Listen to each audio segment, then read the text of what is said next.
Salam jumpa pendengar terkasih dimanapun berada. Kembali setiap hari Senin kita akan bersama-sama dalam satu program yang sangat menarik dan sayang sekali kalau misalnya terlewatkan tentu saja ya. Dalam program obrolan santai bersama Pendeta Andi Halim ya, dengan tema khususnya agak sedikit bersambung, bukan sedikit ya, bersambung memang dari minggu lalu. Temanya adalah signifikansi bahasa roh di Kisah Para Rasul. Nah, secara spesifik langsung disebutkan di Kisah Para Rasul ya. Nanti kisah-kisahnya meliputi ada pembahasannya di Pentakosta, kemudian di Samaria, dan juga keluarga Cornelius dan juga Efesus. Agak panjang memang judulnya, tapi ini patut dan harus kayaknya ya untuk kita simak bersama-sama dan kita pelajari bersama-sama. Karena judulnya obrolan santai bersama Pendeta Andi Halim, tentu saja kita akan langsung sapa nih ya yang sudah berada di studio malam hari ini. Salam jumpa Pak Andi. Ya, salam jumpa Delia. Iya, kita sudah bersiap-siap untuk membahas tentang topik ini ya. Semakin hari kelihatannya semakin berat. Signifikansi bahasa roh di Kisah Para Rasul. Ini obrolan santai yang mungkin agak kurang santai mungkin bagi sebagian pendengar ya. Tapi ya disimak sambil santai-santai saja di rumah ya. Materi yang cukup berbobot tapi ya coba saja kita pelajari dengan sungguh-sungguh ya malam hari ini ya. Kiranya boleh jadi berkat buat kita semuanya dan menjadi lebih benar dalam memahami satu fenomena ini yaitu bahasa roh. Dan untuk bergabung malam hari ini, namanya juga obrolan. Jadi kita berharap dengan pendengar semuanya kita bisa ngobrol-ngobrol. Caranya nanti bisa melalui WhatsApp di 081357901628. Di WhatsApp ini pendengar bisa kasih pertanyaan, komentar, ataupun kesaksian dan mau memberikan tanggapan-tanggapan apapun boleh juga ya. 081357901628. Atau juga melalui Facebook kita RMC Radio Surabaya, bisa langsung inbox aja untuk pertanyaan dan juga komentarnya, atau di Instagram direct message di @rmcsbi. Oke, kita langsung persilakan saja Pak Andi malam hari ini untuk bisa menyampaikan materinya tentang signifikansi bahasa roh di Kisah Para Rasul. Ya, puji Tuhan. Kita masih diberi kesempatan untuk belajar firman-Nya. Semua juga karena anugerah-Nya. Dan mari kita mulai belajar lagi, melanjutkan. Kita sudah membahas sekian kalinya ya. Mungkin ada yang berpikir kok bolak-balik sih bahasa roh terus gitu. Apa enggak ada tema lain gitu ya. Ya memang ada sih tema lain. Tapi ini belum selesai. Dan tidak mungkin membahas 1-2 kali selesai. Apakah ini sengaja dipanjang-panjangan? Tidak, karena memang membutuhkan waktu dan pengertian yang bertahap ya. Karena ini juga kita kalau baca Alkitab tuh saudara-saudara ya, kita ini baca buku yang umurnya ribuan tahun yang lalu. Jadi ini bukan buku yang baru ditulis pada zaman kita ya. Saudara kalau baca buku misalnya udah ditulis 100 tahun yang lalu gitu gimana? Ya pasti wah ini buku kuno banget ya, 100 tahun yang lalu gitu ya. Tapi mungkin masih oke sih, seperti kita juga pernah baca bukunya John Calvin misalnya, itu wah udah 500 tahun yang lalu itu. Ya, tapi ternyata juga sulit juga loh orang baca buku yang udah umurnya 500 tahun ya. Tapi kalau ribuan tahun, waduh ini benar-benar udah benar istilahnya berat ini ya. Ribuan tahun ini. Nah, untuk itu kan kita harus mengerti konteksnya. Kalau kita tidak mengerti konteksnya, lalu menyamakan dengan kondisi kita sekarang, ya tentunya pasti ada gap, ya, ada gap, ada apa itu jarak, ya, yang membuat kita itu belum atau nggak bisa untuk mengerti konteks pada waktu itu bagaimana. Karena beda sekali, suasananya udah beda. Seperti yang saya pernah ungkapkan mengenai makanan haram misalnya. Nah, menurut saudara kan makanan haram apanya ya masalah begitu ya. Kita setiap hari makan, mungkin bisa makan makanan haram tanpa rasa bersalah sama sekali gitu. Tapi waktu zaman itu, bayangkan ya, zaman Zaman Rasul Petrus itu makanan haram itu nggak boleh sama sekali Ya. dimakan. Tidak boleh sama sekali disentuh. Kenapa? Karena itu sudah tradisi dan ajaran Taurat ribuan tahun dipertahankan. Lalu disuruh makan. Waduh, ini pasti persoalan berat sekali waktu itu. Bagi Anda dan saya, no problem. Apanya yang berat? Tapi bagi mereka itu berat luar biasa. Nah, ini konteks. Kalau kita tidak mengerti konteks, kita anggap enteng semua.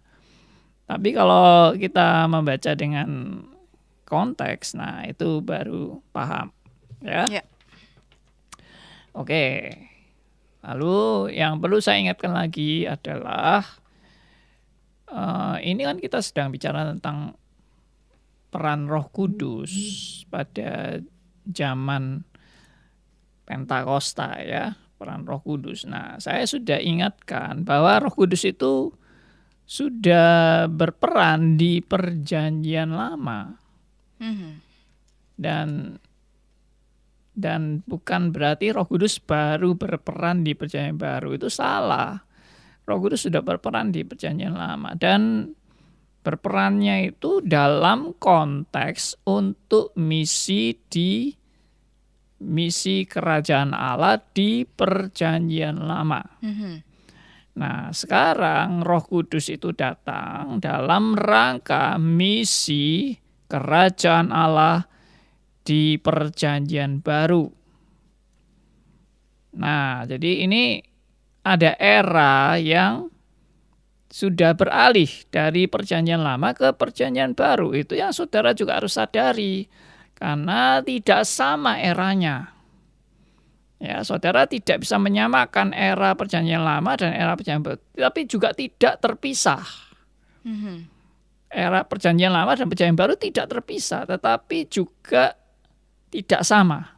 Nah, ini harus dipelajari baik-baik. Kalau saudara tidak memahami ini, saudara menyamakan Perjanjian Lama, Perjanjian Baru sama, ya, atau memisahkan bahkan. Oh, Perjanjian Lama sudah tidak berlaku, sekarang hanya Perjanjian Baru aja. Itu semua juga nggak benar, ya.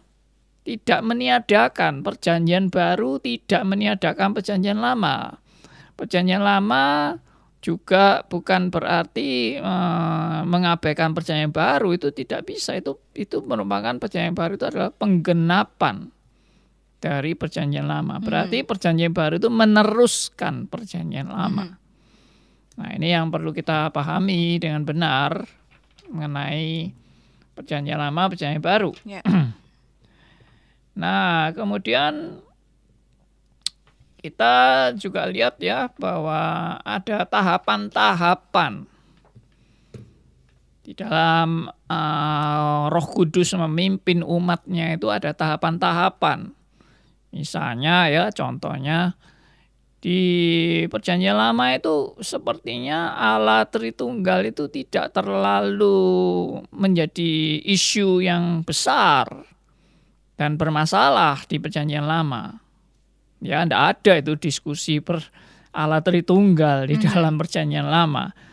Ya, tetapi di Perjanjian Baru itu menjadi isu yang besar boleh dikatakan. Dan sampai kalau orang Allah Tritunggalnya keliru ajarannya, wah ini berbahaya ini. Berbahaya ini. Allah Tritunggalnya udah lain nih ya. Entah ikut Sabellianisme atau subordinationism ya. Dan seperti ala-ala Tritunggal, ajaran-ajaran sekte-sekte seperti Saksi Yehova, Mormon dan sebagainya. Wah, ini masalah ini ala Tritunggal ini. Nah, ini yang saya bilang tadi itu bertahap ya, bahwa di Perjanjian Lama itu bukan isu yang besar, tapi di Perjanjian Baru ini menjadi sesuatu yang sangat penting untuk dibicarakan. Nah, itu bertahap. Jadi kita harus mengerti ini, masalah-masalah seperti ini. Kalau kita nggak paham, waduh, semuanya mau dihantam kromo aja, disamakan aja. Ya enggak, ya. Oke. Nah, lalu juga saya mau kasih ingatkan bahwa kita bicara tentang Roh Kudus ini dalam rangka apa? Dalam rangka tadi misi kerajaan Allah kan di Perjanjian Baru, yaitu dalam rangka PI, pekabaran Injil ke seluruh dunia. Nah, pekabaran Injil ke seluruh dunia ini kalau saudara tidak paham seluruh dunia, oh ya seluruh dunia gitu aja. Saudara pikir seluruh dunia begitu aja. Tidak, konteksnya adalah seluruh dunia itu adalah dari bangsa yang khusus Israel kepada bangsa-bangsa lain yang bukan Israel. Itu problem utama pada konteks ini. Ya, pada konteks ini adalah problem utamanya adalah dari bangsa Yahudi tersebar kepada bangsa-bangsa lain. Nah, ini menjadi isu yang besar pada waktu itu. Untuk saudara dan saya tidak ada masalah, karena saudara dan saya kan juga bukan orang Yahudi. Nah, jadi mari kita renungkan baik-baik kebenaran-kebenaran ini menjadi pelajaran yang untuk kita lebih mengerti ya tema kita tentang bahasa roh ini. Oke, saya sekarang lanjut. Jadi kita sudah membahas Pentakosta, kita juga sudah membahas Samaria, ya, dan Samaria itu adalah mulai keluar dari Yahudi, ya, dan Samaria itu keturunan campuran orang Yahudi dan bangsa kafir. Dan sekarang yang berikutnya kita akan membahas mengenai Kornelius. Saya sudah kasih PR saudara yang pernah ikut yang lalu, yaitu membaca Kisah Rasul 10. Bagaimana? Sudah dibaca? Ya, saudara, ya saya nggak tahu saudara baca apa enggak. Tapi ya enggak apa-apa, ya. Kita semua akan belajar bersama hari ini. Nah, mari kita membuka saudara Kisah Rasul pasal 10 itu. Mungkin sebelumnya kita baca dulu ya ini yang tadi saya sebut sebagai latar belakang ini.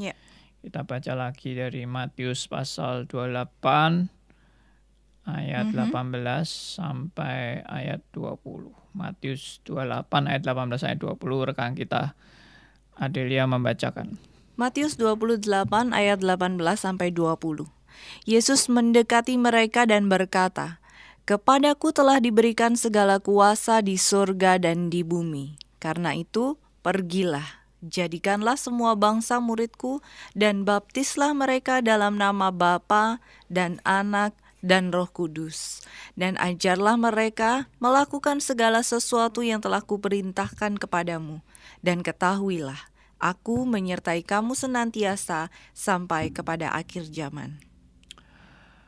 Nah, saudara-saudara, ini yang tadi saya bilang, ini dalam rangka pekabaran Injil, dan pekabaran Injil bukan pekabaran Injil yang seperti sekarang ini, tapi pekabaran Injil adalah dari bangsa Yahudi kepada bangsa-bangsa lain. Ya, perhatikan di sini misalnya perintah Tuhan Yesus dan pergilah, jadikanlah semua bangsa muridku. Nah, semua bangsa itu berarti bukan hanya bangsa Yahudi saja, tapi semua bangsa di luar bangsa Yahudi. Itu hal yang saya perlu tekankan. Lalu juga Samaria. Saudara perhatikan, Samaria itu kan sudah di luar Yahudi, meskipun masih tetangga. Ya, tapi ini sudah mulai keluar berarti. Nah, keluarnya para murid Kristus ini sampai ke Samaria itu karena ada penyiksaan. Jadi ini yang pernah juga ditanggapi oleh saudara kita, saudara Elia, mengenai berarti Allah istilahnya memakai cara penyiksaan agar penginjilan benar-benar bisa keluar dari orang Yahudi. Kalau enggak, mereka enjoy aja dengan sesama Yahudi, karena mereka memang mencintai bangsa Yahudi tentunya, orang Yahudi yang mencintai bangsa Yahudi. Tapi Tuhan tidak ingin mereka hanya enjoy dengan sesama Yahudi. Mereka harus keluar, dan salah satu cara keluar itu adalah mereka mengalami banyak penyiksaan ya. Oke, sekarang sudah dari Samaria sekarang ke Cornelius. Kita kemudian membaca dari Kisah Rasul pasal 10. Ya. Kisah 10 ini saya sudah pernah ajak saudara membaca. Kita baca lagi Kisah Rasul 10 ayat 1 sampai ayat yang ke-6. Bisa dibacakan oleh rekan kita Adelia. Kisah Rasul 10 ayat 1 sampai ayat 6. Di Kaisarea ada seorang yang bernama Cornelius, seorang perwira pasukan yang disebut pasukan Italia. Ia saleh, ia serta seisi rumahnya takut akan Allah, dan ia memberi banyak sedekah kepada umat Yahudi dan senantiasa berdoa kepada Allah. Dalam suatu penglihatan, kira-kira jam 3 petang, jelas tampak kepadanya seorang malaikat Allah masuk ke rumahnya dan berkata kepadanya, "Cornelius." Ia menatap malaikat itu dan dengan takut ia berkata, "Ada apa Tuhan?" Jawab malaikat itu, "Semua doamu dan sedekahmu telah naik ke hadirat Allah dan Allah mengingat engkau. Dan sekarang, suruhlah beberapa orang ke Yope untuk menjemput seorang yang bernama Simon dan yang disebut Petrus. Ia menumpang di rumah seorang penyama kulit yang bernama Simon yang tinggal di tepi laut." Sampai ayat berapa, Pak? Ya, Sudah ya? sudah.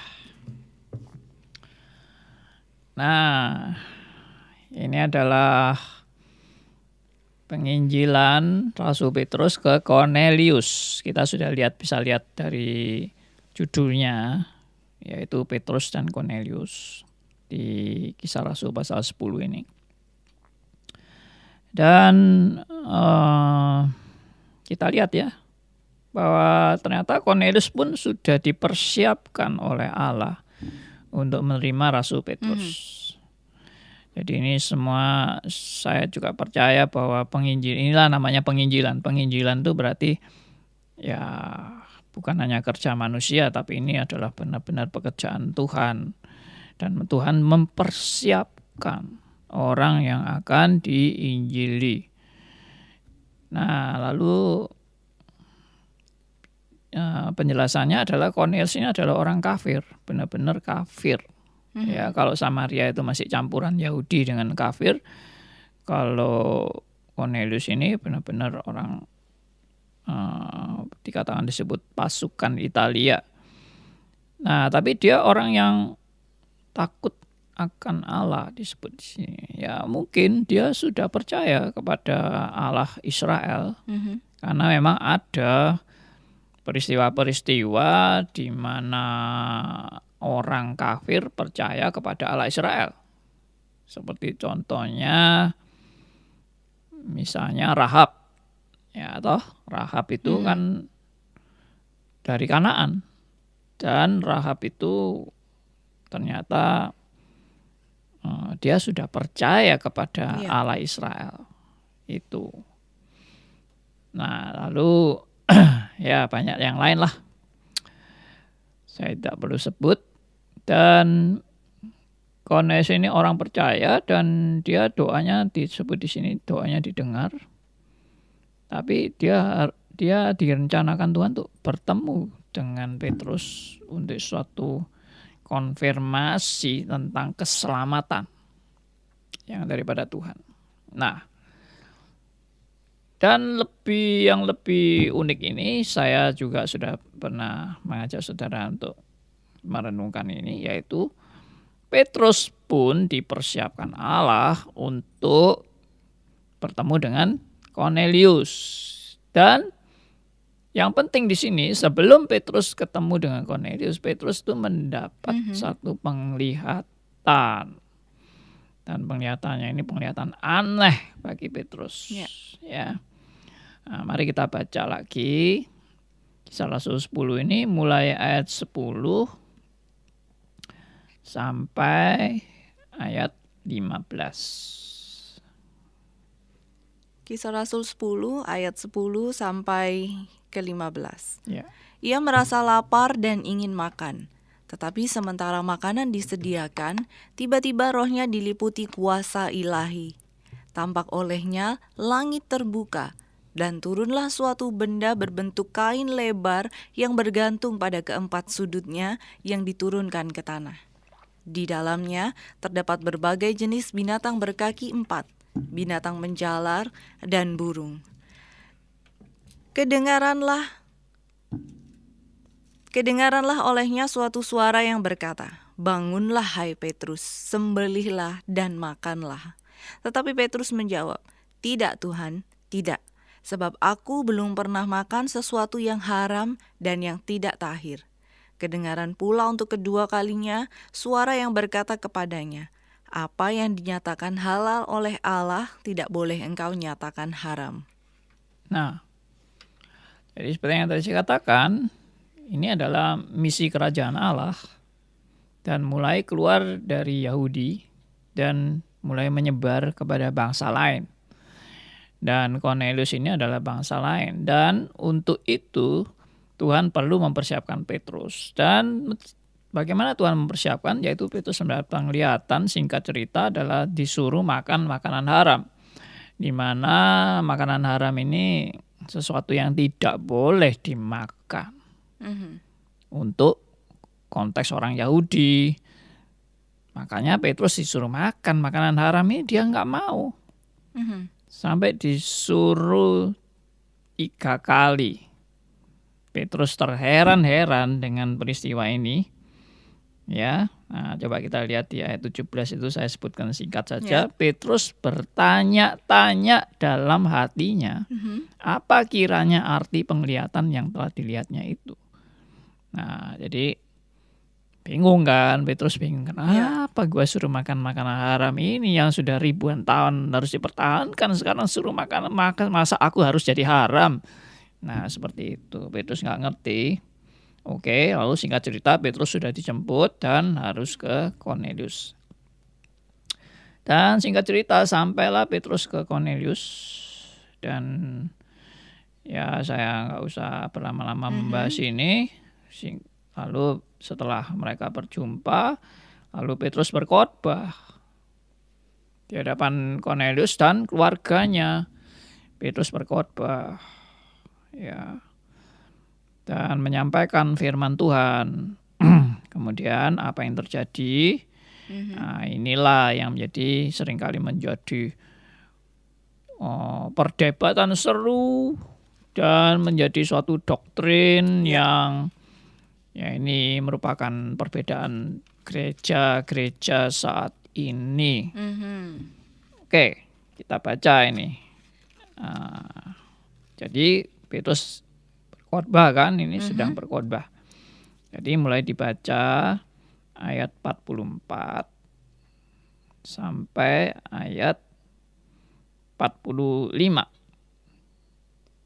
Kisah Rasul 10 ayat 44 sampai 45. Sorry, dibaca sampai ayat sekalian aja lah, sampai ayat 46 deh.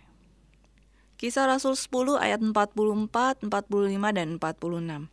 Ketika Petrus sedang berkata demikian, turunlah Roh Kudus ke atas semua orang yang mendengarkan pemberitaan itu. Dan semua orang percaya dari golongan bersunat yang menyertai Petrus tercengang-cengang, karena melihat bahwa karunia Roh Kudus dicurahkan ke atas bangsa-bangsa lain juga. Sebab mereka mendengar orang-orang itu berkata-kata dalam bahasa roh dan memuliakan Allah. Ya, sampai situ. Nah, saudara perhatikan, Petrus sedang khotbah dan di tengah-tengah Petrus khotbah dikatakan Roh Kudus turun ke atas semua orang yang mendengarkan pemberitaan itu. Ya, tentunya turun ke atas semua orang itu maksudnya ya orang-orang yang bukan Yahudi, yaitu Cornelius dan keluarganya. Dari mana saya tahu bahwa itu orang-orang yang bukan Yahudi? Perhatikan di ayat 45. Di ayat 45 Dan semua orang percaya dari golongan bersunat yang menyertai Petrus. Nah, siapa orang percaya dari golongan bersunat? Iya. Tentunya orang Yahudi. Tidak ada yang lain karena penginjilan-penginjilan mereka baru pada penginjilan kepada orang-orang Yahudi. Dan banyak orang Yahudi yang sudah percaya kepada Kristus. Disebut mereka itu orang percaya dari golongan bersunat. Berarti orang Yahudi yang sudah percaya. Iya. Dan menerima Yesus sebagai Tuhan dan Juru Selamat. Kapan itu? Ya pada hari Pentakosta. Jangan lupa pada hari Pentakosta itu mereka dibaptis kurang lebih, ya kalau laki perempuan mungkin bisa ada yang menduga 5.000 sampai 6.000 orang yang bertobat. Dan di antara mereka ada yang yaitu tadi bersama-sama dengan Petrus, menemani Petrus ke Cornelius. Nah, dikatakan golongan bersunat yang menyertai Petrus ini tercengang-cengang, berarti kaget ya. Tercengang-cengang itu kan kaget. Tercengang, kenapa kaget? Karena melihat bahwa karunia Roh Kudus dicurahkan ke atas bangsa-bangsa lain juga. Nah, ini. Perhatikan ini. Ini penting ini. Bahwa Roh Kudus dicurahkan ke atas bangsa-bangsa lain. Lalu mereka kaget karena itu. Kalau saudara kaget enggak? Adelia kaget enggak? Iya, kaget juga, Pak. Enggak, maksud saya kalau sekarang yuk penginjilan lalu ada bangsa yang bukan Yahudi terima keselamatan, kaget? Oh, kalau sekarang enggak. Enggak ya. Tapi mereka kaget. Kenapa kaget? Karena mereka masih nempel nih konsep mereka ini di situ, yaitu apa? Keselamatan hanya untuk bangsa Yahudi, tidak untuk bangsa lain. Yahudi tetap nomor 1. Yahudi bangsa yang sangat dikasihi Tuhan. Yahudi ada perjanjian dengan Allah. Nah, itu masih nempel nih konsepnya ini. Belum seperti sekarang saudara dan saya yang sudah sama sekali berbeda konsepnya.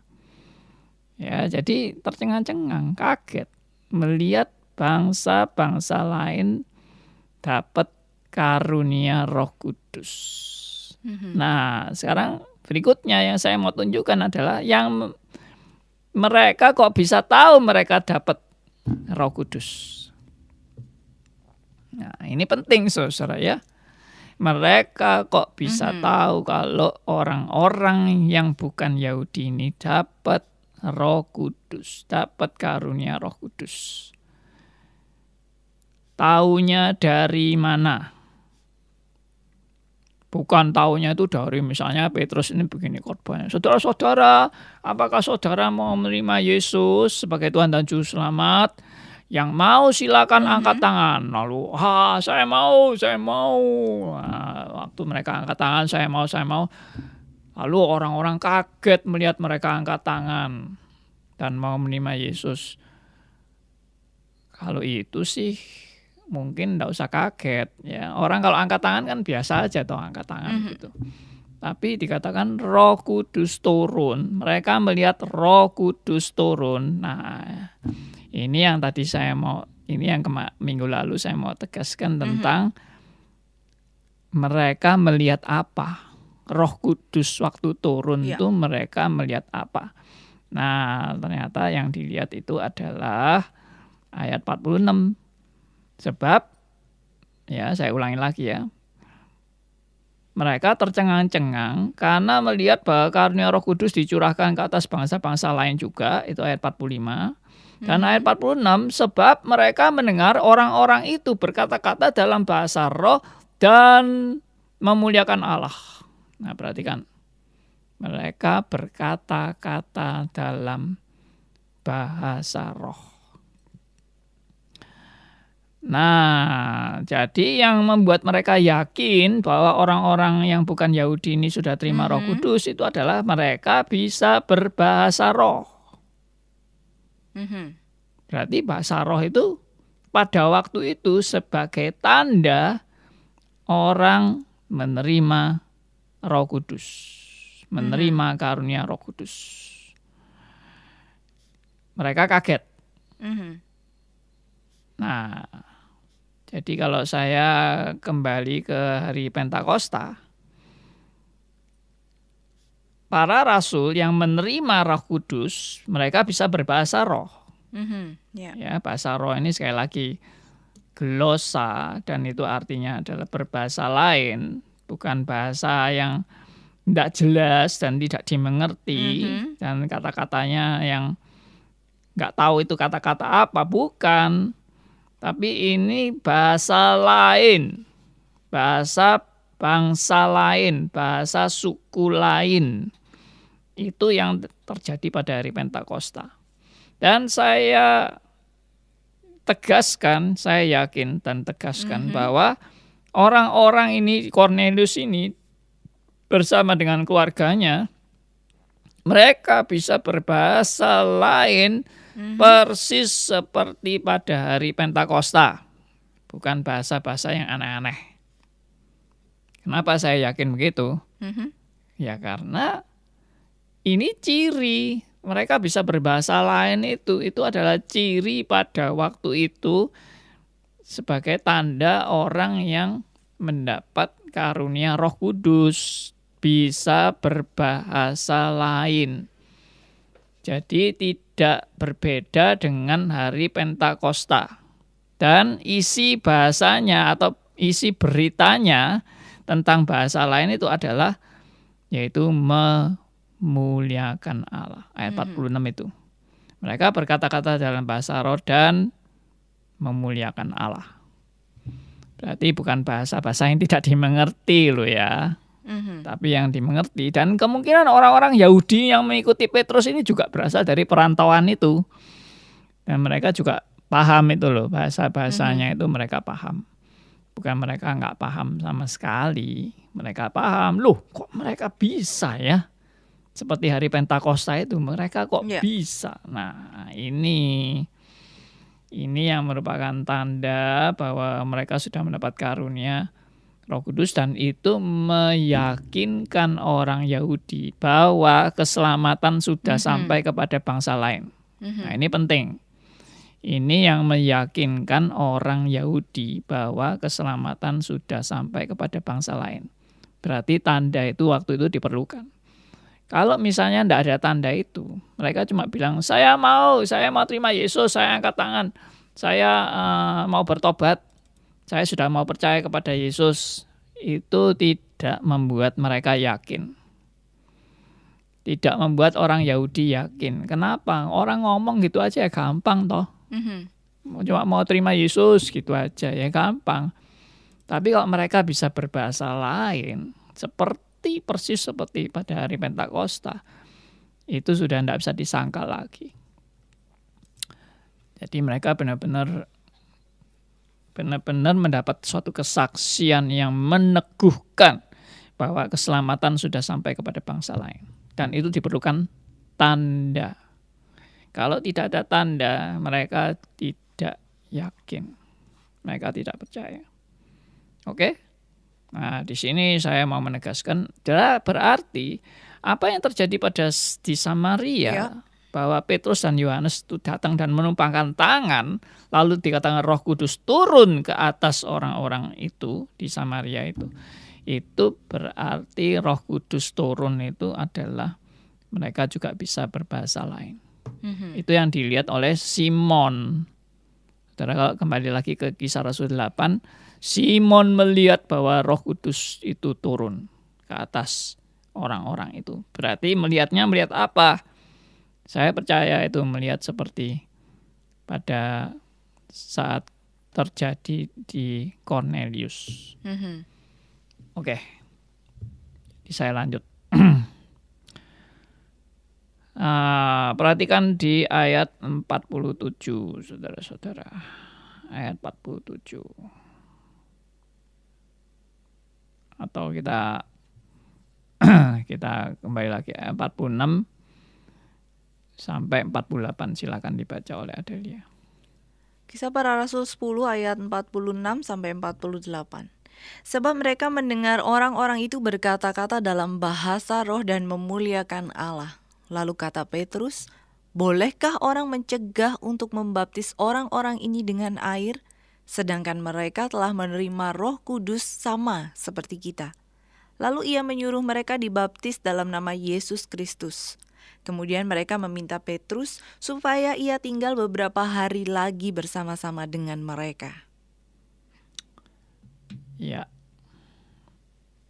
saudara perhatikan bahwa ini adalah isu yang besar bagi orang-orang pada saat itu. Ini adalah isu yang besar. Dan isu yang besar ini Tuhan memakai tanda bahasa roh untuk menegaskan bahwa keselamatan sudah sampai kepada bangsa lain. Dan tanda bahasa roh ini diperlukan oleh orang-orang Yahudi untuk menegaskan akan kebenaran ini. Jadi kalau tidak ada tanda itu, kemungkinan mereka juga tetap tidak mau percaya bahwa benar-benar keselamatan sudah sampai kepada bangsa lain. Jadi tanda ini memang betul-betul diperlukan pada waktu itu untuk meyakinkan orang-orang Yahudi bahwa keselamatan sudah sampai kepada bangsa lain. Puji Tuhan. Jadi setelah itu di ayat 47 ini saya mau tegaskan lagi. Bolehkah orang mencegah untuk membaptis orang-orang ini dengan air, sedangkan mereka telah menerima Roh Kudus sama seperti kita? Perhatikan, kata menerima Roh Kudus sama seperti kita. Kata sama seperti kita perlu juga digarisbawahi. Sama seperti kita.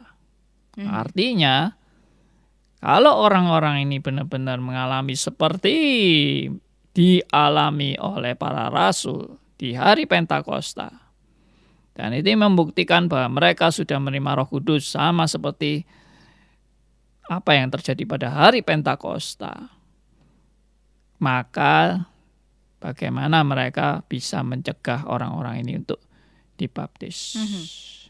Jadi tidak boleh dicegah.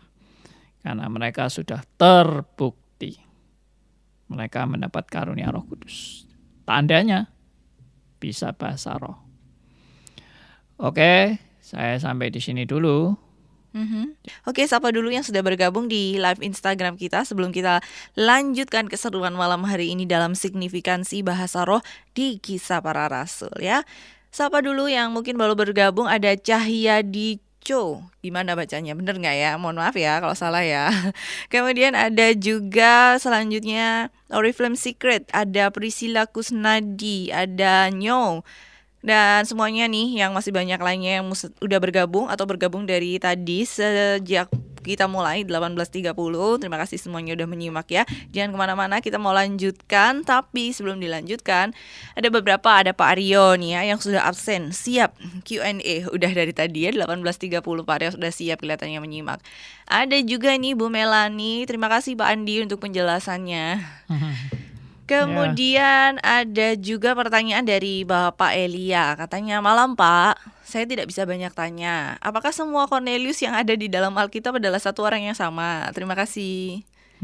Gimana Pak?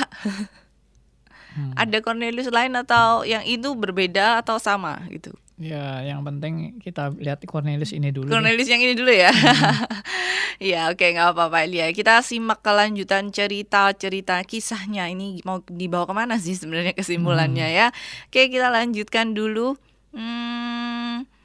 Lalu Pak Andi, selamat malam. Terima kasih untuk uraian yang mendalam tentang apa itu Pentakosta dan fenomenanya. Ya. Saya jadi ingat peristiwa Menara Babel, di mana Allah memakai bahasa yang tidak dimengerti untuk menyiarakan manusia pada saat itu yang sedang bersatu menjadi tercerai-berai. Tetapi pada hari Pentakosta, Allah memakai bahasa yang dimengerti untuk mempersatukan gerejanya di dalam Kristus. Lalu di zaman modern ini, gereja menjadi terpecah, gereja mainstream, karena gerakan karismatik dengan fenomenal bahasa roh yang tidak dapat dimengerti. Baik yang berbicara maupun yang mendengar sama-sama tidak mengerti. Apakah sebenarnya arti kaitan bahasa di dalam pekerjaan Tuhan dalam dunia ini, khususnya gerejanya Pak? Mohon maaf kalau agak panjang. Terima kasih sudah mau menanggapi. Gimana Pak?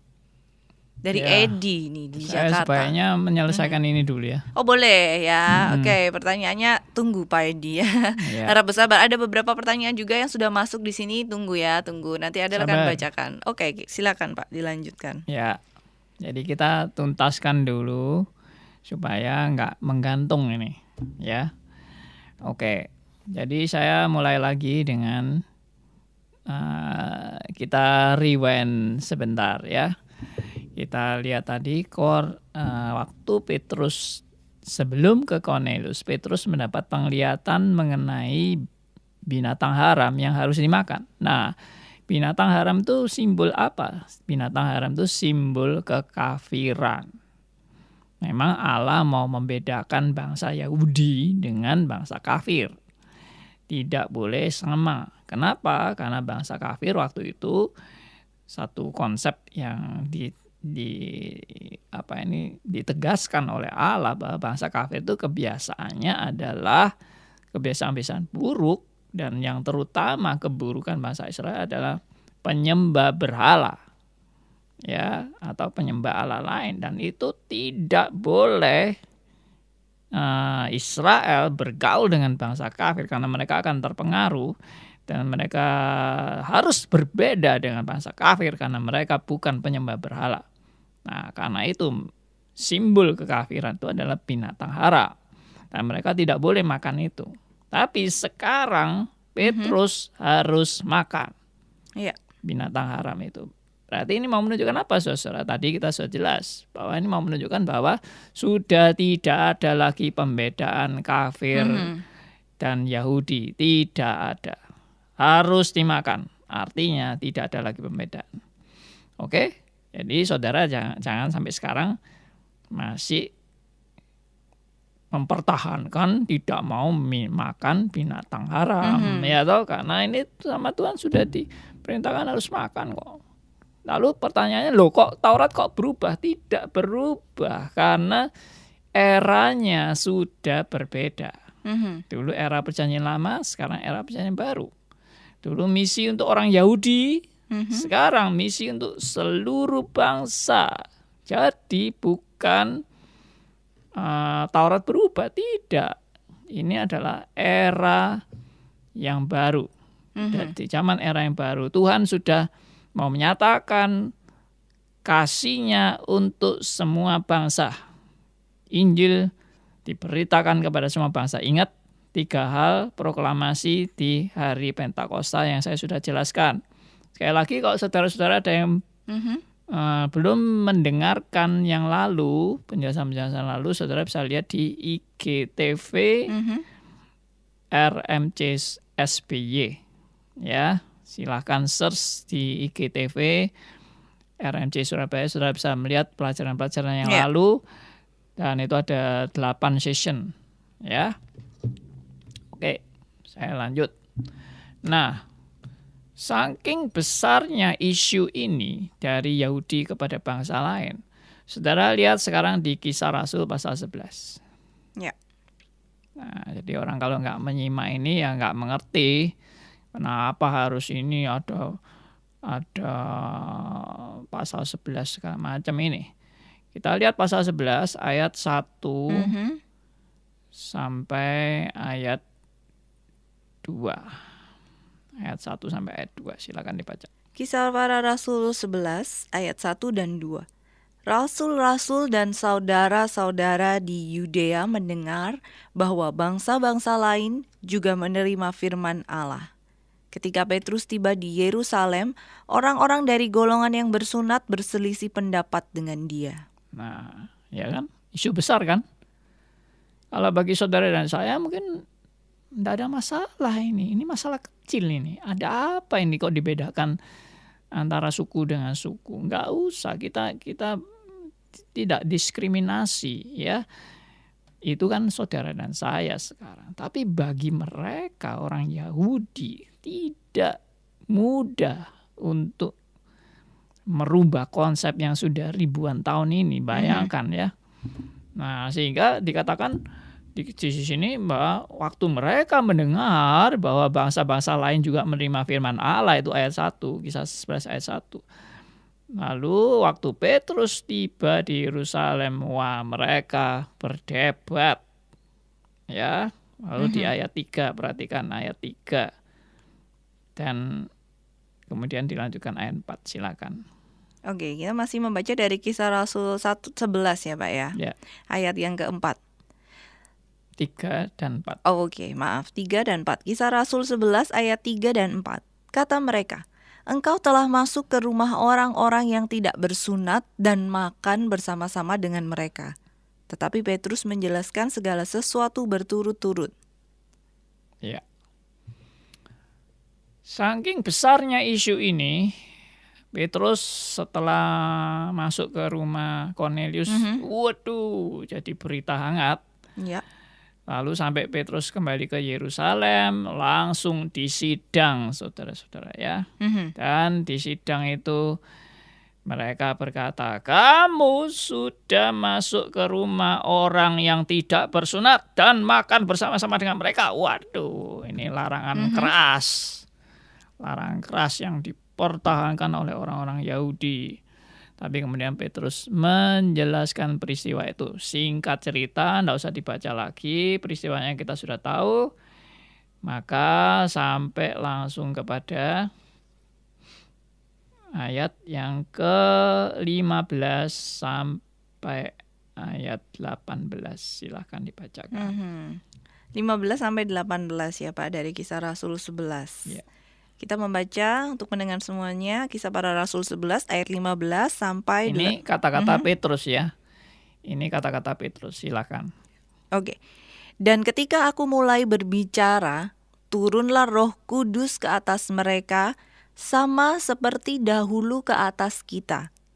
Maka teringatlah aku akan perkataan Tuhan. Yohanes membaptis dengan air, tetapi kamu akan dibaptis dengan Roh Kudus.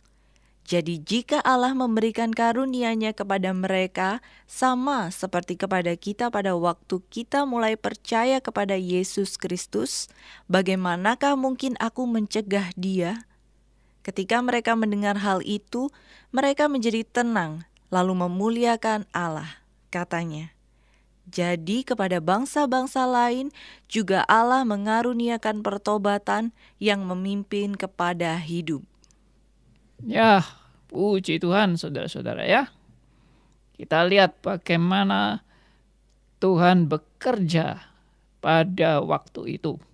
Menegaskan kepada orang-orang Yahudi bahwa keselamatan sudah sampai kepada bangsa lain dengan tanda Roh Kudus turun. Nah, ini jadi saya tegaskan kembali ayat ini, yaitu ayat 15. Ketika, ini kesaksian Petrus ya, ketika aku mulai berbicara, yaitu berbicara kepada Cornelius dan keluarganya, turunlah Roh Kudus ke atas mereka, sama, perhatikan ini kalimat ini penting, sama seperti dahulu ke atas kita. Jadi ini bagi saya ini kalimat sangat penting nih, sama seperti dahulu ke atas kita. Turunlah Roh Kudus ke atas mereka, sama seperti dahulu ke atas kita. Maka teringatlah aku akan perkataan Tuhan. Yohanes membaptis dengan air, tapi kamu akan dibaptis dengan Roh Kudus. Nah, dibaptis dengan Roh Kudus ini maksudnya tanda turunnya Roh Kudus, yaitu bahasa roh itu akan terjadi. Di dalam penginjilan untuk kesaksian bahwa Roh Kudus sudah sampai kepada bangsa lain. Dan kesaksian ini diperlukan untuk meneguhkan bahwa orang-orang Yahudi supaya percaya bahwa benar-benar Roh Kudus sudah sampai kepada bangsa lain. Atau dengan kata lain, keselamatan sudah sampai kepada bangsa lain. Oke. Nah, lalu ayat 17. Jadi jika Allah memberikan karunia-Nya kepada mereka sama seperti kepada kita, perhatikan, sama seperti kepada kita. Jika Allah memberikan karunia-Nya kepada mereka sama seperti kepada kita pada waktu kita mulai percaya kepada Yesus Kristus, bagaimana mungkin aku mencegah Roh Kudus maksudnya, ketika mereka mendengar hal itu, ketika mereka sudah mendengar kesaksian Rasul Petrus, mereka menjadi tenang, mereka nggak marah lagi dan memuliakan Allah, saudara-saudara. Ya, mereka memuliakan Allah. Jadi lalu mereka berkata, jadi kepada bangsa-bangsa lain juga Allah mengaruniakan pertobatan yang memimpin kepada hidup. Saudara, kalimat ini bisa keluar dari mulut orang-orang di sidang Yerusalem ini, orang-orang Yahudi di sidang Yerusalem ini adalah benar-benar suatu pekerjaan Roh Kudus yang merubah konsep dari bangsa Yahudi yang hanya satu-satunya bangsa yang menerima keselamatan daripada Tuhan. Sekarang konsep itu sudah dirubah dan keselamatan tidak lagi hanya untuk Yahudi tapi untuk kepada bangsa lain. Ini benar-benar transformasi ya dari pikiran Yudaisme sampai kepada pikiran keselamatan untuk semua bangsa. Ya, inilah suatu hal yang sangat penting. Saya harap saudara bisa menangkap ini dengan jelas. Jadi kenapa waktu itu tanda ini diperlukan. Ya, itu terjadi baik di Samaria, baik terjadi di Cornelius. Yang pertama Pentakosta dulu ya. Pentakosta yaitu para rasul.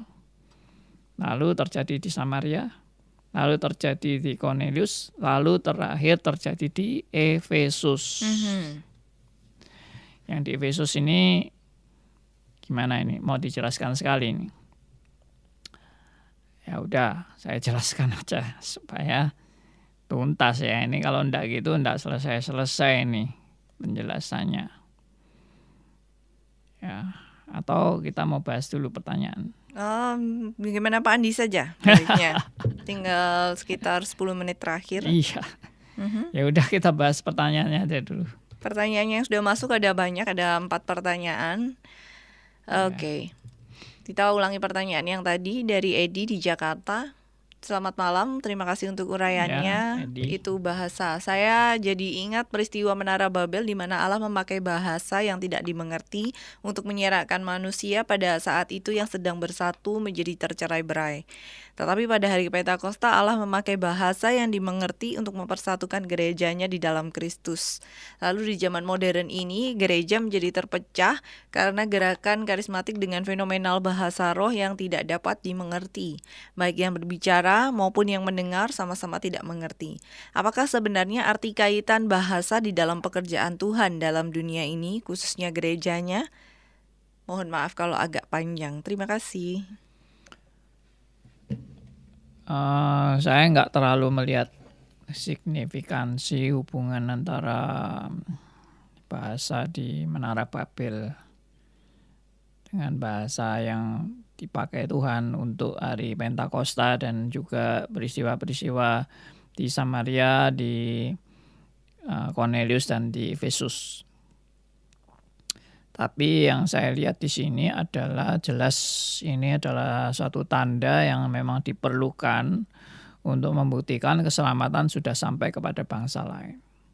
Dan itu diperlukan untuk orang Yahudi yang sulit percaya bahwa keselamatan sudah sampai kepada bangsa lain. Sehingga tanda itu, bahwa tanda mereka dapat Roh Kudus dan Roh Kudus itu ditandai dengan bisa berbahasa lain, itu sangat diperlukan dan sangat mutlak diperlukan untuk meneguhkan bahwa bangsa-bangsa lain sudah menerima Roh Kudus. Yaitu apa yang terjadi pada hari Pentakosta itu juga dialami oleh bangsa lain. Apa yang terjadi pada hari Pentakosta, yaitu para rasul bisa berbahasa lain, itu juga dialami oleh orang-orang Samaria dan dialami oleh Cornelius dan juga yang di Efesus. Jadi itulah Itulah sebetulnya inti utama dari dibutuhkannya tanda bisa berbahasa lain ini. Tentang saat ini sekarang bahwa ada bahasa yang tidak dimengerti itu nanti kita bahas di waktu membahas bahasa roh di Korintus, saudara. Ini menjadi pokok tema yang selanjutnya setelah ini. Kita akan belajar bahasa roh di Korintus. Dan ini juga isu yang sangat-sangat luar biasa untuk zamannya abad kita ini. Ya, kalau sebetulnya ini juga menjadi isu yang besar pada waktu di zaman Rasul Paulus, tapi nanti saya akan jelaskan itu ya. Oke, kita beralih ke pertanyaan selanjutnya. Ada dari Max Saliwir di Makassar. Shalom, dari uraian Bapak berarti semua yang hadir pada saat itu mengerti bahasa yang diucapkan atau bahasa roh. Pengalaman saya saat ikut ibadah di suatu gereja menggunakan bahasa roh kata mereka. Namun saya tidak mengerti sama sekali. Ya. Ya itu nanti berkenaan dengan saya akan bahas bahasa roh di Korintus. Ya, ini jelas bahasa roh yang di Kisah Rasul ini adalah bahasa roh yang terjadi pada hari Pentakosta dan itu diulang pada hari di Samaria, diulang lagi di Cornelius dan diulang lagi di Efesus. Jadi yang di Korintus itu sama sekali bukan yang di Kisah Rasul. Oke. Ya, tapi saya tidak mengatakan bahwa ada dua model bahasa roh ya. Saya tidak mengatakan itu dan itu tafsiran yang menurut saya tidak benar. Oke, kita lanjut ya untuk pertanyaan yang sudah masuk malam hari ini. Malam, saya Irin. Minta tolong Pak Andi untuk menjelaskan ayat Alkitab 1 Korintus 14 ayat 2. Apabila bahasa roh adalah bahasa asing, kenapa di pasal 2 ditulis bahwa yang berbahasa roh berkata-kata kepada Allah? Mohon penjelasannya. Pertanyaan kedua, bagaimana saya menyikapi teman saya yang mengikuti persekutuan doa dengan seorang hamba Tuhan yang dia katakan bisa bernubuat? Bahkan teman saya mengklaim dalam pertemuan pertamanya dengan hamba Tuhan ini, dia dapat menyatakan semua pergumulan permasalahan yang ada di dalam hati teman saya ini. Teman saya juga bisa merasa panasnya api Roh Kudus saat persekutuan. Teman saya ini dari kecil sampai dewasa ke gereja dengan background sealiran reform, bukan karismatik. Tapi sejak bertemu dengan hamba Tuhan tersebut, dia merasa pertumbuhan rohaninya meningkat dan semakin dekat dengan Tuhan. Bagaimana saya harus menyikapi teman saya ini? Terima kasih atas penjelasannya. Maaf sebelumnya bila pertanyaan ini sudah pernah dibahas di sesi-sesi sebelumnya karena baru dengar sesi hari ini. Oke, dari Iren atau Airin ini. Ya, satu pengalaman yang kadang-kadang mengagetkan dan mengejutkan. Kalau ketemu orang sakti yang tiba-tiba bisa meramal nasib hidup kita atau bisa membaca pengalaman-pengalaman masa lalu kita dan yang diomongkan itu tepat semua. Ya, waduh, luar biasa sekali orang ini bisa mengetahui masa-masa lalu saya ya toh, padahal saya tidak kenal dia dan sebagainya. Lalu kita terkagum-kagum dan kita kemudian merasa waduh ini hamba Tuhan yang benar-benar luar biasa. Apalagi terus bernubuat tentang masa-masa depan dan sebagainya. Menurut saya ya kalau kita membahas ini nanti bisa ada isu-isu lain lagi nih ya. Jadi begini, orang kalau bisa membaca riwayat masa lalu orang lain itu apakah berarti dia adalah hamba Tuhan yang sakti atau hamba Tuhan yang betul-betul dapat karunia untuk bisa membaca nasib orang dan meramal dan sebagainya. Nah, menurut saya hati-hati. Ya, hati-hati. Karena hamba Tuhan itu tidak dipanggil untuk membaca nasib orang kok. Hamba Tuhan itu tugasnya satu, yaitu memberitakan firman. Dan firman itu harus benar-benar yang sesuai dengan Alkitab. Jangan firman yang ngawur. Dan jangan firman yang justru menyesatkan orang makin jauh dari Alkitab. Itu tugas hamba Tuhan. Bukan meramal nasib. Menurut saya pekerjaan meramal nasib itu pekerjaan dukun. Ya nggak tahu lagi kalau hamba Tuhannya punya bakat menjadi dukun atau mantan dukunnya. Ya maaf, saya tidak mau membahas terlalu dalam masalah ini. Tapi Tuhan itu memberikan tugas kepada hamba Tuhan itu untuk memberitakan firman dengan bertanggung jawab dan memberitakan Injil juga dengan bertanggung jawab dan mengajar dan menggembalakan, ya. Nah, itulah tugas hamba Tuhan. Mengajar, menggembalakan, mengabarkan Injil. Nah, itu yang saya dapat dari guru saya, yaitu pendeta Dr. Stephen Tong, yang mengajar bahwa ya itu Alkitab memang, itu yang dinyatakan oleh Alkitab bahwa 3 jabatan dari seorang hamba Tuhan, 3 tugas dari seorang hamba Tuhan, dan juga semua orang Kristen, ya, para penatua itu bertugas, terutama khusus, maaf saya koreksi, tidak semua orang Kristen. Jadi tugas penatua, tugas hamba Tuhan adalah menggembalakan, mengajar, dan memberitakan Injil. Jadi bukan meramal nasib. Ya, kalau meramal nasib itu sudah bukan tugas kita. Saya justru tidak mau. Saya justru kalau ditanya, mungkin ada jemaat yang tanya, Pak, nasib saya bagaimana? Saya bilang itu bukan pekerjaan dan tugas saya. Ya, yang pasti hidup Anda ada di tangan Tuhan. Itu perkataan saya untuk saya memastikan akan masa depan dia. Masa depanmu ada di tangan Tuhan. Sudah, itu yang terpenting sudah. Ya. Ini karena sudah kurang lebih sekitar 5 menit nih sebelum kita menutup perjumpaan kita, dan masih ada 2 pertanyaan yang menanti. Kira-kira apakah ini akan lanjut dijawab, Pak? Dibacakan dulu aja pertanyaan. Oke. Dari Pak Elia, Pak Andi, berarti kita bisa memahami pekerjaan Allah kalau kita dijamah secara pribadi seperti Petrus mengklarifikasi akan dirinya makan bersama Cornelius itu. Gimana? Saya agak nggak paham ini.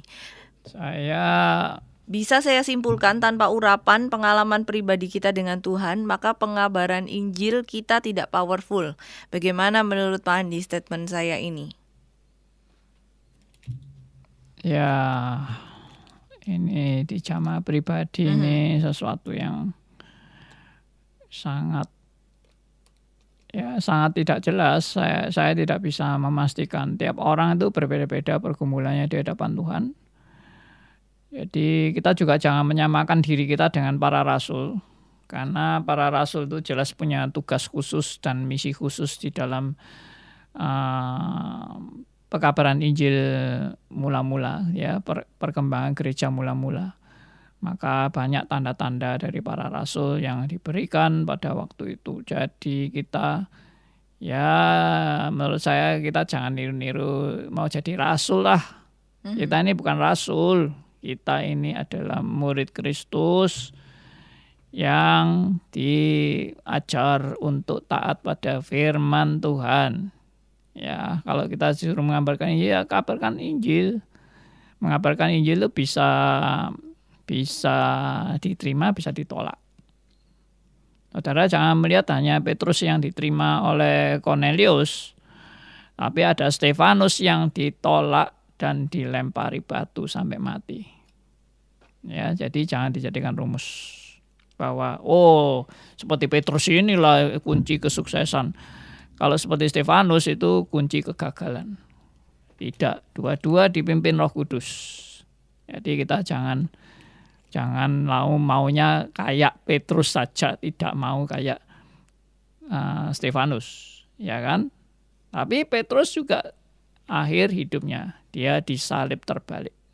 Jadi nggak ada jaminan Anda akan menjadi pekabaran Injil yang hebat ya dan diterima banyak orang, semua orang menerima Anda. Oke. Oke, Pak Andi mau closing statement atau masih ada pertanyaan yang mau dijawab? Masih ada ini pertanyaan tapi sekarang udah tinggal beberapa menit saya terakhir. harus menutup saudara-saudara karena ini sudah hampir jam 8. Nanti mungkin dari Deo ini dijawab pribadi aja ya sama Andi ya. Saya bacakan aja ya Pak ya, satu pertanyaan yang udah masuk tapi memang nggak bisa dijawab malam ini. Dalam Kisah Rasul 13 ayat 9 dikatakan Paulus seseorang yang dipenuhi roh. Dalam Kisah Rasul 17 di Athena terjadi perdebatan antara Paulus dengan filsuf golongan Epikuros dan Stoa.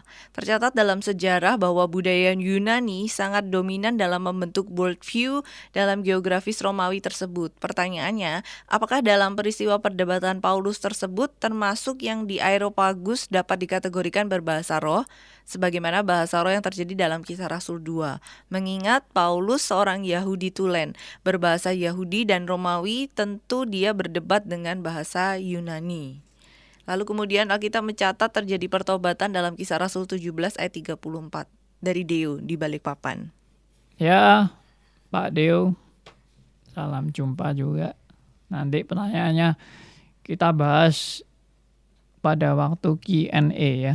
Oke, ya betul sekali ya. Kalau nggak sempat kita sambung di Q&A. Oke, silakan. Mohon maaf, sabar Pak Deo.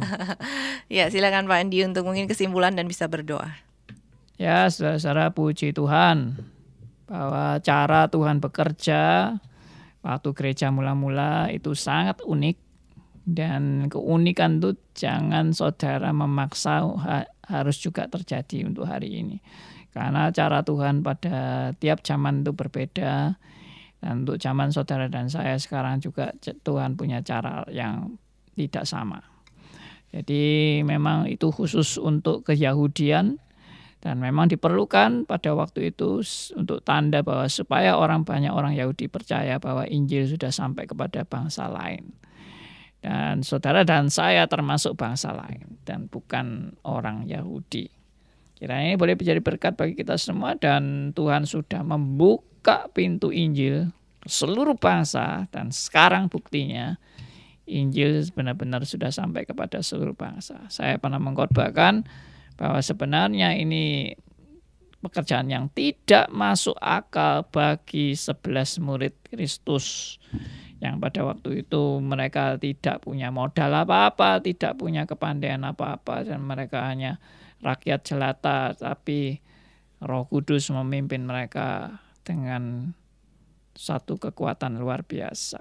Ya, sampai semua sekarang Injil sudah diberitakan kepada seluruh dunia. Puji Tuhan, kita terus berdoa dan supaya kita terus menangkap semangat pekabaran Injil ini. Kita menangkap spirit daripada para rasul yang mau memberitakan Injil supaya saudara dan saya bukan hanya menikmati Injil, tapi kita juga mau meneruskan tongkat estafet ini. Tuhan memberkati kita semua.